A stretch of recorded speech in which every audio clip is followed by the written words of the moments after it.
Hi ನಮಸ್ತೆ ಎಲ್ರಿಗೂ zoom cooking ಚಾನಲ್ಗೆ ಸ್ವಾಗತ. ಇವತ್ತಿನ ರೆಸಿಪಿ ರಾಜ್ಮಾ ಗ್ರೇವಿ ಮಾಡೋದು ಹೇಳ್ಕೊಡ್ತಾ ಇದ್ದೀನಿ. ಇದು ಬಂದು ಚಪಾತಿಗೆ, ಪುಲ್ಕಾಗೆ, ಪೂರಿಗೆ ಹಾಗೂ ಜೀರಾ ರೈಸ್ಗೆ, ಗೀ ರೈಸ್ಗೆ ಎಲ್ಲದಕ್ಕೂ ಸೆಟ್ ಆಗುತ್ತೆ. ಬನ್ನಿ ಹೇಗೆ ಮಾಡೋದು ಅಂತ ನೋಡ್ಕೊಳ್ಳೋಣ. ಈಗ ಏನೇನು ಸಾಮಗ್ರಿ ಬೇಕು ಅಂತ ನೋಡ್ಕೊಳ್ಳೋಣ. ಬೇಕಾಗಿರೋ ಸಾಮಗ್ರಿಗಳು: ರಾಜ್ಮಾ 1 ಬಟ್ಲು ತಗೊಂಡಿದ್ದೀನಿ ಸಣ್ಣದ್ರಲ್ಲಿ, ಅದು ನೆನೆಸಿರೋದಕ್ಕೆ 1.5 ಬಟ್ಲಷ್ಟಾಗಿದೆ. ಶುಂಠಿ ಬೆಳ್ಳುಳ್ಳಿ ಪೇಸ್ಟು, ಹಸಿಮೆಣ್ಸಿನ್ಕಾಯಿ 1-2ನ ಕಟ್ ಮಾಡಿ ಇಟ್ಕೊಂಡಿದ್ದೀನಿ. ಪಲಾವ್ ಎಲೆ, ಚಕ್ಕೆ ಒಂದು ಸ್ವಲ್ಪ, ಲವಂಗ 2 ತೊಗೊಂಡಿದ್ದೀನಿ. 1 ದೊಡ್ಡ ಈರುಳ್ಳಿ ಸಣ್ಣದಾಗಿ ಹಚ್ಚಿಟ್ಕೊಂಡಿದ್ದೀನಿ. ಟೊಮೆಟೊ ಪ್ಯೂರಿ 2 ಹಾಕ್ಕೊಂಡಿದ್ದೀನಿ. ಧನಿಯಾ ಪೌಡ್ರು 1 ಟೀ ಸ್ಪೂನು, ಅಚ್ಕಾರ್ ಪುಡಿ 1 ಟೀ ಸ್ಪೂನು, ಅರ್ಧ ಟೀ ಸ್ಪೂನ್ ಅರಿಶಿನ. ಮಾಡುವ ವಿಧಾನ ನೋಡೋಣ. ಈಗ ಮೊದಲಿಗೆ ರಾಜ್ಮಾನ ಬೇಯಿಸ್ಕೊಳ್ಳೋಣ. ಈಗ ರಾಜ್ಮಾ ಹಾಕ್ಕೊಳ್ತಾ ಇದ್ದೀನಿ.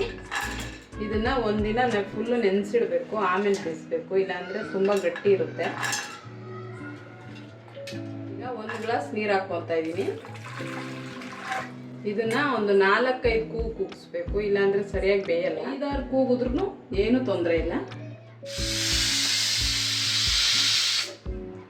ನೋಡಿ, ಇವಾಗ ಕೂಗಿಸಿರೋದಿದು 5-6 ಸಲ ಕೂಗಿಸಿದ್ದೀನಿ, ಅದಕ್ಕೆ ಈ ಥರ ಬೆಂದಿದೆ. ಈಗ ಬಾಣಲಿ ಇಟ್ಕೊತೀನಿ. 4 ಟೀ ಸ್ಪೂನಷ್ಟು ಎಣ್ಣೆ ಹಾಕ್ಕೊಳ್ಳೋಣ. ಪಲಾವ್ ಎಲೆ, ಚಕ್ಕೆ, ಲವಂಗ, ಹಸಿಮೆಣಸಿನ್ಕಾಯಿ,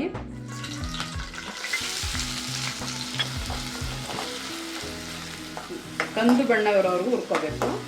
ರುಚಿಗೆ ತಕ್ಕಷ್ಟು ಉಪ್ಪು, ಶುಂಠಿ ಬೆಳ್ಳುಳ್ಳಿ ಪೇಸ್ಟು. ಶುಂಠಿ ಬೆಳ್ಳುಳ್ಳಿ ಘಮನೇ ಒಂಥರ ತುಂಬ ಚೆನ್ನಾಗಿರುತ್ತೆ. ಟೊಮೆಟೊ ಪ್ಯೂರಿ,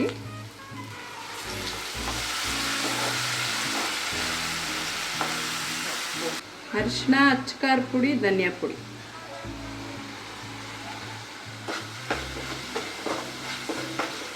ಬೇಯಿಸಿರುವ ರಾಜ್ಮಾ ಹಾಕ್ತಾ ಇದ್ದೀನಿ. ರಾಜ್ಮಾ ತಿನ್ನೋದ್ರಿಂದ ಕಬ್ಬಿಣ ಅಂಶ, ಫೈಬರು ಹಾಗೂ ಪ್ರೋಟೀನು ತುಂಬ ಹೆಚ್ಚಾಗಿ ಸಿಗುತ್ತೆ. ಮತ್ತು ಗರ್ಭಿಣಿಯರು ಇದನ್ನು ತಿಂದರೆ ರಕ್ತಹೀನತೆ ಇರಲ್ಲ. ಇದು ಚೆನ್ನಾಗಿ ಕುದ್ದಿದೆ. ಇಷ್ಟಿದ್ರೆ ಚಪಾತಿಗಾಗಲಿ ಪೂರಿಗಾಗಲಿ ಸೆಟ್ ಆಗುತ್ತೆ. ರಾಜ್ಮಾ ಗ್ರೇವಿ ರೆಡಿಯಾಗಿದೆ. ಈಗ ರಾಜ್ಮಾ ಮಸಾಲ ಅನ್ಬೋದು, ಇಲ್ಲ ಗ್ರೇವಿ ಅನ್ಬೋದು, ನಿಮ್ಮಿಷ್ಟ. ನಾನು ಗ್ರೇವಿ ಅಂತೀನಿ. ಇದನ್ನು ಈ ಥರ ಮಾಡ್ಕೊಳ್ಳೋದು 10 ನಿಮಿಷಕ್ಕೆ 15 ನಿಮಿಷಕ್ಕೆ ರೆಡಿ ಆಗಿಬಿಡುತ್ತೆ. ನಾನಿಲ್ಲಿ ಚಪಾತಿ ಜೊತೆಗೆ ಸರ್ವ್ ಮಾಡ್ತಾ ಇದ್ದೀನಿ.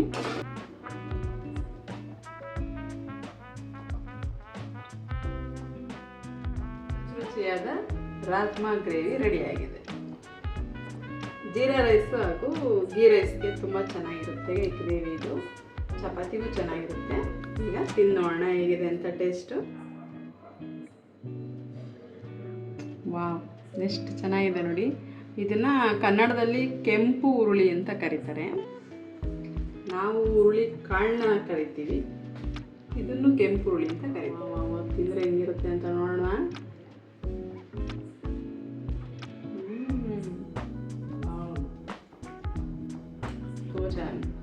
ಅದ್ಭುತವಾಗಿದೆ.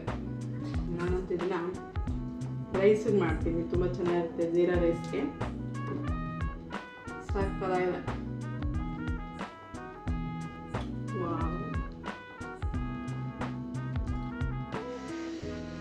ಯಾರೆಲ್ಲ ವಿಡಿಯೋ ನೋಡಿದಿರೋ ಎಲ್ಲರಿಗೂ ಧನ್ಯವಾದ.